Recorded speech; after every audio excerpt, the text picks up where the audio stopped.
Hi guys, this is Rob from Iceboxauto here today. So let me just load that down with the steering wheel controls, which do work in which you can't see on the camera, but they do work.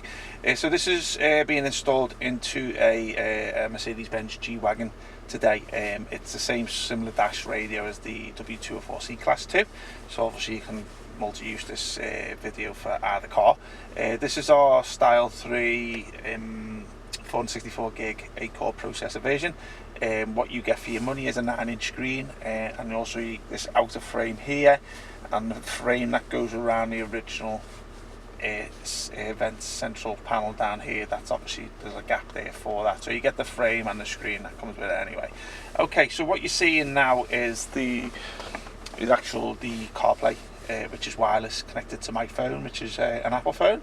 It's pretty much a hub app if you're not too familiar with CarPlay, or Android Auto if you've got an Android phone, which you do get if you link your Android phone to it. So basically it's a hub app which brings over your phone calls, your text messaging, your messaging apps, music, navigation apps over into this one centre here, and basically you can speak to it and say the Siri support, or hey Google if you're an Android phone.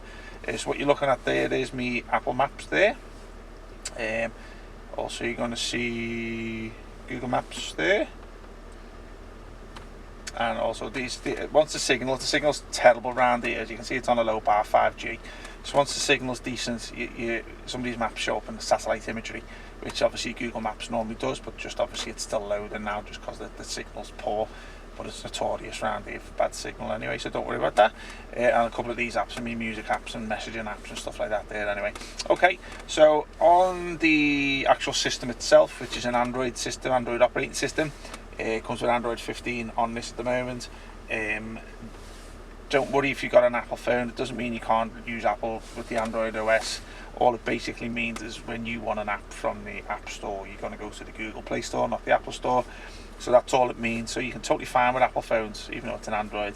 As I say, you got your CarPlay built into it, Bluetooth, music streaming, Wi-Fi tethering, all links it totally fine with any phone. So just at the home page here, you can change this if you want. There's a password menu, which is in the back end settings, which you just put a password in. You can choose loads of different menu setups for it if you want, but we tend to like this one. This has got MPH or KMH. If you just press that, changes for you depending on what region you are from. This little central thing here is just a shortcut to the Google Maps. All these down here are just little shortcuts to all your favourites if you want to switch, but you can change these. So if you wanted to bring one through, let me just press that. You just press that like that, and then you can just press one of your apps and bring it through onto the home page. So you can customise these down here. There's your radio interface, which is your FM AM radio. It does work with the steering wheel controls, as you can see me doing that, and also the skip buttons. Oh, that's the horn, sorry, 1 second, there's the skip buttons. I pressed the wrong one. Actually no, this car hasn't even got skip buttons, silly me. It's only got volume on this one anyway, so it does have skip buttons, it will work with it anyway. So going back to the home page here is your Bluetooth. You can use that Bluetooth or use the CarPlay. It tends to go over to CarPlay, so I'd use that one.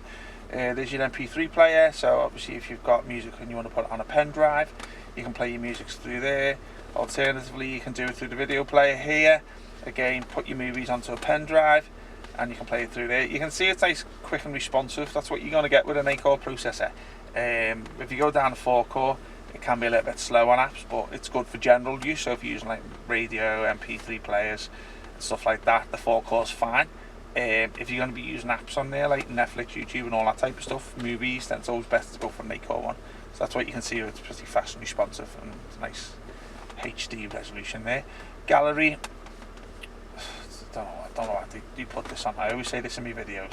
So these here are just basically things that you can change for the load up of the screen. So when it's loading up, it's booting up, it's going to load up with that there, but obviously you can change it and upload your own through a USB pen. Video player I've just showed you. Okay, so it comes in built-in DSP processor. So this is to customize the output on your sound. It's good if you want to put subs and amps to it anyway. That car link is your Android Auto CarPlay one, which I showed you at the end of the video. This one here is just a shortcut for the maps. There you go, that's just your Google Maps, which you see in the little shortcut on the home page there. You've also got this one here, which takes you into the App Store. sorry, the application centre should I say, and that basically is where all your apps will go into. So this one here is a good one. So this one is to keep up your sorry, I should explain to you, this app here can't be found in the Google Play Store. So instead of contacting us to update it, which is what you have to do in the past, it's now being put into here. So this is a Chinese app store that the factories have made. So they put all the apps in there that you can't get from the Google Play, but they put on the system, and you can keep all these apps up to date and fall in line with like your new versions of your OS on your phone. So you have to give that an internet connection. That's what that's for. That's your auxiliary. So if you want to link anything through the AV inputs, like a TV module box with the RCA cables, you can do it there. Where your calculator, you want to calculate your Mackie's drive-through, whatever you want to use that for. Chrome and this Google one are just browsers, so if you want to do a bit of internet shopping or browsing, you can use one of them. Does need an internet connection if you want. This one here, it's basically an app we use to put stuff on the memory of the system. So if you want to put like apps on there that are not on the Play Store nor in the other app store, you can like IPTV as such. You can do it through this here off a USB pen. Second, fingers not pressing it properly. Gallery, just been through that. So there's your Google Maps, there's your music center, there's your navigation, a shortcut. Here's your user guide. A lot of people, you do sometimes get paper versions with the systems, but the factories tend not to like paying for them. Only reason being is when you update from like Android 10, 11, 12, 13, 14, 15, they have to then change the paper version, and they don't like paying for it because it just becomes loads of obsolete stock. So they tend to stick it on the system itself now. So there's your user guide. Sorry about this, I'm not pressing, my fingers are cold. There's your Google Play Store here. If you're an Android user, then you know what that's for. You can use your login details from your phone.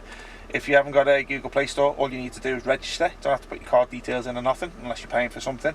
Just register with an email address and password, and you can download all your apps like that, Netflix and YouTube and stuff like that.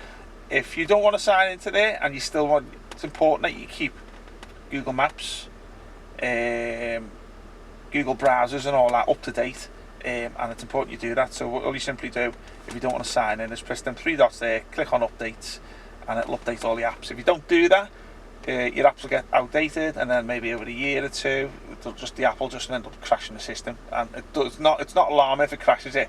It'll just get a black screen as the screen's trying to load up. Just whether it's an app crashes in the background, it'll just freeze. All you simply do is get a little a paper clip, stick it in that reset hole there, and it'll come back on, and then do your update. So don't worry about that if it does do that. Your settings, I'll go to that last. There's your steering wheel control setup menu. This system comes with a digital CAN bus box, so you don't need to use this because it's all pre-programmed. But if it doesn't come with a CAN bus box and the car's quite old, your steering wheel control tends to work through resistance on the wire, and that's when you use that sort of app. Touch assist, that's a bit annoying. That sometimes the dots on there just gives you shortcuts, stuff like that. So we tend to switch that off anyway. So that's how you do that one there. Going on to the next page, YouTube, because you're probably watching this video on. There's your video player there too. Okay, here's your settings here. So this is where the back-end settings of the Android are, which is obviously for device, brightness, general settings, factory settings, 4G, Wi-Fi, blah blah blah blah. So just give you a little look into that one there. Generally, it's a little bit boring. Some of these things, if you're not in the knowledge of what the systems do, don't touch them. Just always contact us first if you're unsure. Factory passwords 3368. Again, don't touch any of this if you're not too sure. When I was going to you before about changing the home page on the front of the screen, see if I can find it there. So all these home pages, you can change all these if you want to the home page. So I was telling you there's a few there to choose from. Also, you can download stuff like a camera and car launcher, which will do for you. User, there's your backup and reset, which is oh, sorry, 1 second. Backup and reset is your factory reset. So if you ever sell a unit and you want to erase everything on there, then you just do that and erase all data. And that's what that's for. And there's just a little bit of information about the system. As you can see, Android 15 on there. Right? Okay, hope you liked the video, and I'll bring it to an end now. So we'll put the link down below in the description, all our contact details. If you've got any questions, give us a shout. Click on the link if you want to go and see prices and specification and all that. We do sell 4 different styles of system, style 1, 2, 3 and 4. The link will show you what they all do. There'll be videos in each one of them showing you exactly what they do. Yeah, so if you've got any questions, you just give us a shout. Have a nice day now. Take care. Bye bye.